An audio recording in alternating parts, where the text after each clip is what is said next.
Hello everyone, this is Roli Singh and आज हम लोग पढ़ेंगे क्लास 8 का first chapter crop production and management. Okay, तो चलिए स्टार्ट करते हैं। आज के इस लेक्चर में हम लोग पढ़ेंगे चैप्टर फर्स्ट का फसल उत्पादन एवं प्रबंध यानी crop production and management. Okay, तो अब हम लोग देखेंगे फसल उत्पादन एवं प्रबंध में, जैसे कि हम सभी जीव जंतु होते हैं तो हम लोगों को भोजन की आवश्यकता होती है। तो भोजन की आवश्यकता को पूरा करने के लिए हम लोगों को कृषि करने की आवश्यकता होती है। ओके, तो इसमें हम लोग जब कृषि करते हैं तो कृषि को हम लोगों ने दो भागों में बांटा है। फर्स्ट है हमारी खरीफ की फसल, सेकेंड है हमारी रबी की फसल। ओके, तो हम लोग देखते हैं हमारी खरीफ फसल क्या होती है। जैसे कि हम लोगों के यहाँ बरसात होती है, तो बरसात के मौसम में जो हमारी फसल उगाई जाती है उसको हम लोग बोलते हैं खरीफ की फसल। ओके, सामान्यतः फसल जून से सितंबर तक होती है, मतलब कि जो हमारी खरीफ की फसल होती है वो होती है जून से सितंबर तक। ओके, और खरीफ की फसल के अंतर्गत हमारे कौन कौन सी फसलें आती हैं, जैसे कि हमारी धान हुई, गन्ना हुई और सोयाबीन, मूंगफली और कपास, ये सभी हमारी किस में आएंगी? खरीफ की फसल में। ओके, इसके बाद हम लोग देखेंगे रबी की फसल। रबी की फसल हमारी वो होती है जिस फसल को हम लोग सर्दियों में यानी शीत ऋतु में उगाते हैं। ओके, तो इस फसल को हम लोग बोलते हैं रबी की फसल। और जो ये हमारी फसल होती है ये सामान्यतः हमारी अक्टूबर से मार्च तक उगाई जाती है। ओके, और इस फसल के अंतर्गत हमारे आते हैं गेहूँ, चना, मटर, सरसों और अलसी, ये सब किस में आते हैं? हमारे रबी की फसल में। ओके, अब हम लोग देखते हैं फसल उगाने के जो विभिन्न चरण होते हैं। तो जो हमारे किसान होते हैं फसल उगाने के लिए अनेक तरह के कार्य करते हैं, जैसे कि वो करते हैं मिट्टी को तैयार करना, बुआई करना, खाद और उर्वरक देना, सिंचाई, खरपतवार से सुरक्षा, कटाई करना और भंडारण करना। मतलब कि इतने हमारे फसल उगाने के चरण होते हैं।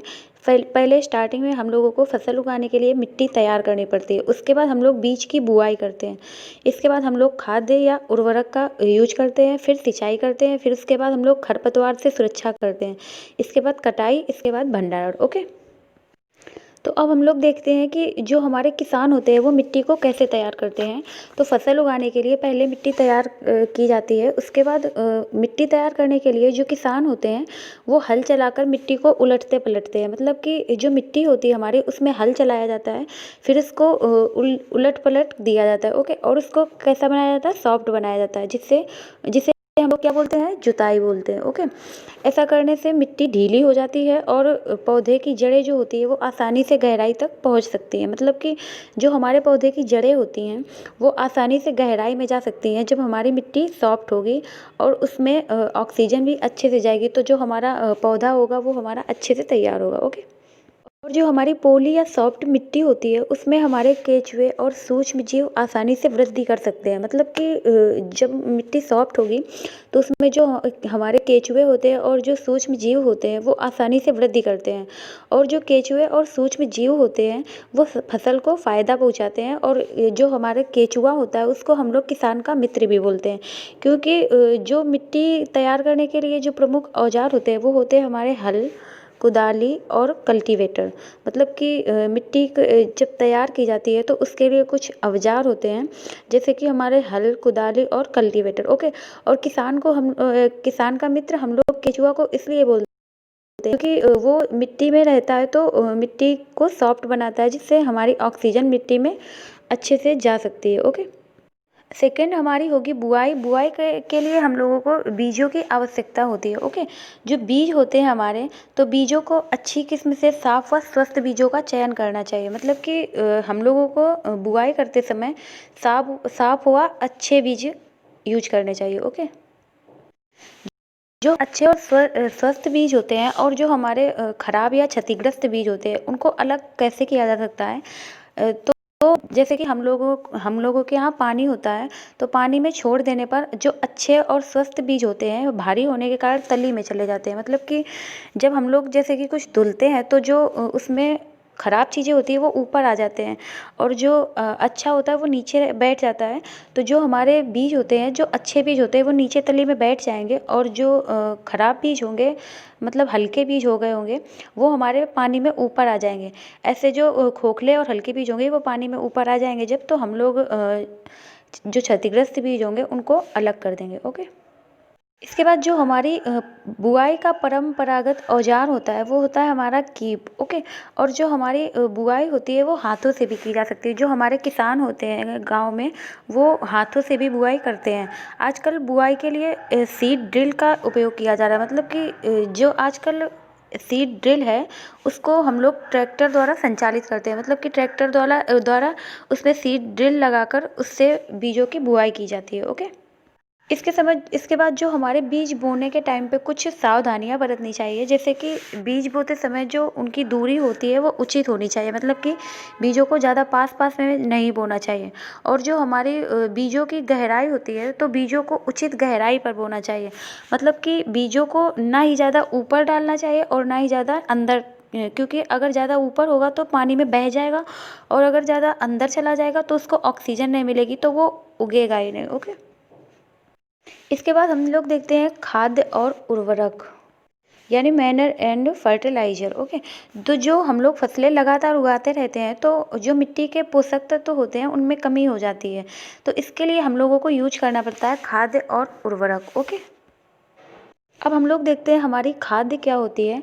जो हमारी खाद होती है वो एक कार्बनिक जैविक पदार्थ होता है। ओके। तो जो पौधे के अपशिष्ट द्वारा प्राप्त होता है। मतलब कि जो हमारे पौधे पौधे और जीव जंतु होते हैं तो जो उनका अपशिष्ट होता है, जैसे कि हमारी पत्तियां होती हैं या पेड़ पौधे होते हैं उनसे जो पत्तियां झड़ती रहती हैं, और जो जीव जंतु होते हैं उनका जो अपशिष्ट होता है वो काफ़ी दिन बाद गल कर वो बन जाता है हमारा खाद्य। ओके। ऐसे अपशिष्टों को एक गड्ढे में डाल दिया जाता है। मतलब कि खाद्य बनाने के लिए जो हमारे जंतुओं और पौधों का अपशिष्ट होता है उसको एक पौधे में एक गड्ढे में डाल दिया जाता है, और जो सूक्ष्म जीव होते हैं उनके अपघटन द्वारा हमारी खाद्य बन जाती है। ओके। और जो हमारा केचुआ पालन होता है, केचुआ पालन द्वारा भी खाद्य को हम लोग क्या बोलते हैं, वर्मी कंपोस्ट बोलते हैं। ओके। इसके बाद हम लोग देखेंगे उर्वरक। जो हमारे उर्वरक होते हैं वो हमारे फैक्ट्री में तैयार किए जाते हैं रासायनिक पदार्थ द्वारा। ओके। रासायनिक पदार्थ होते हैं वो हमारे फैक्ट्रियों में तैयार किए जाते हैं।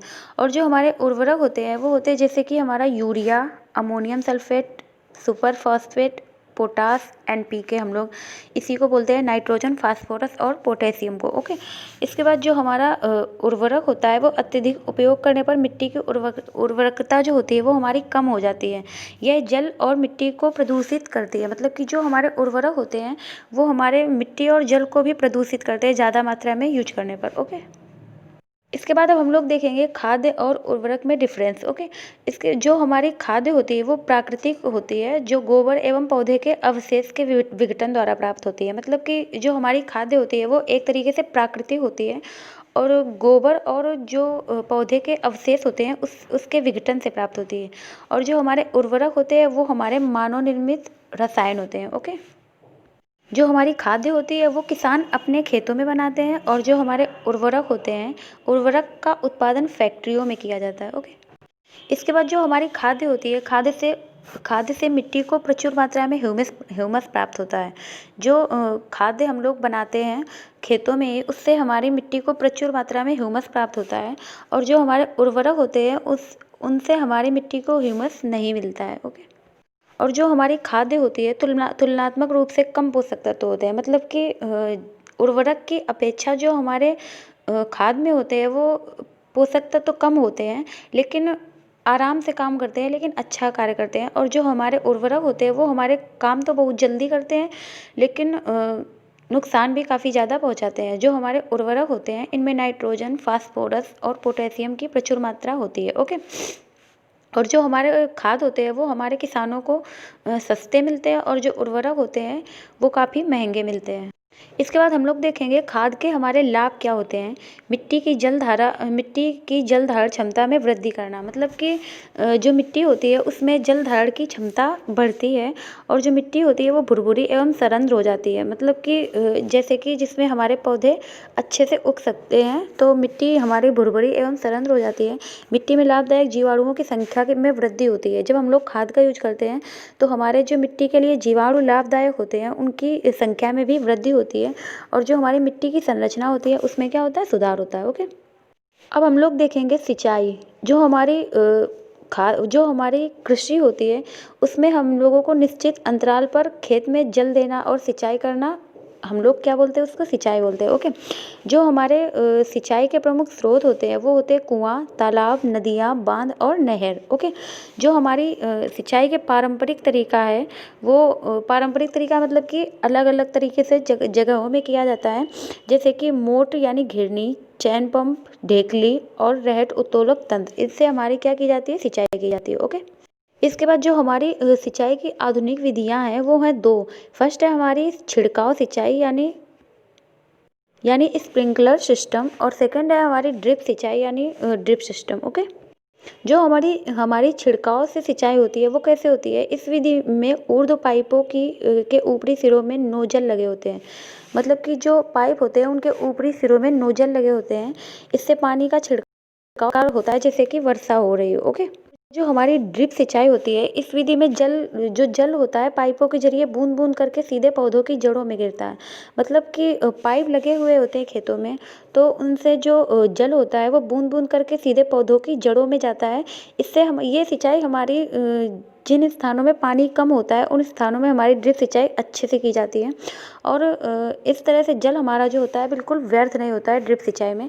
अतः जल की कमी वाले क्षेत्रों में ड्रिप सिंचाई की जाती है। ओके, अब हम लोग देखेंगे खरपतवार से सुरक्षा। फसल के साथ उगने वाले जो अवांछित खरपतवार होते हैं उनसे हम लोगों को सुरक्षा कैसे की जाती है।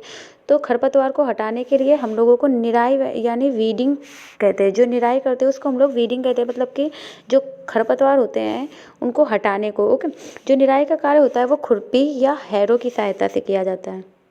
इसके बाद जो हमारा खरपतवार होता है उसको नियंत्रित करने के लिए खरपतवार नाशी कहते हैं। उसको नियंत्रित करने को हम लोग क्या बोलते हैं, खरपतवार नाशी। इसको हम लोग 2,4-D भी बोलते हैं, खरपतवार नाशी को।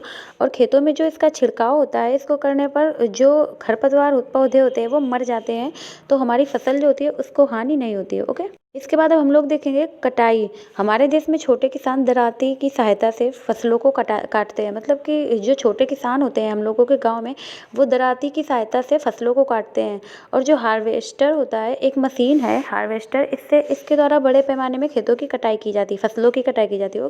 काटी की जो फसल होती है उसमें बीजों को अलग करने के लिए थ्रेसर का उपयोग किया जाता है। मतलब कि जो काटी गई फसल होती है तो उससे जब हम लोगों को बीज अलग करना होता है तो उसके लिए हम लोग किसका यूज करते हैं, थ्रेसर का।